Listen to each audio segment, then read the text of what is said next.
Hello students, welcome to Hiba Max Study Time 10 Standard Max Important 2 Mark Question Day 2.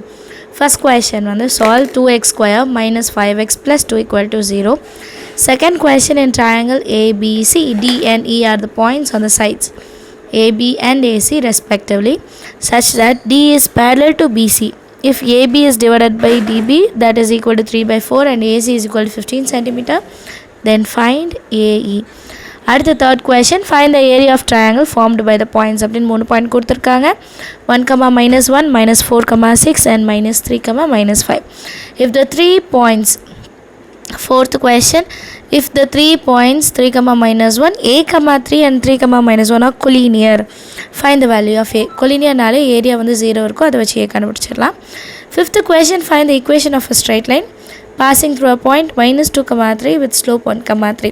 So 1 point 1 slope formula வச்சுட்டு இதை solve பண்ணுற மாதிரி இருக்கும். சரிங்களா, 5 question கொடுத்துருக்கேன், சால்வ் பண்ணுங்கள். 5 மார்க் கொஷின்ஸ் கொடுத்துட்ருக்கேன், அதையுமே சால்வ் பண்ணுங்கள். அண்ட் ப்ராபபிலிட்டியில் கார்ட் சம்ஸ் உங்களுக்கு இல்லை அப்படின்னு சொல்லியிருக்கீங்க. ஸோ அந்த சம் விட்டுருங்க, நான் நாளைக்கு வேறு சம் தரதுக்கு பதிலாக. Thank you so much.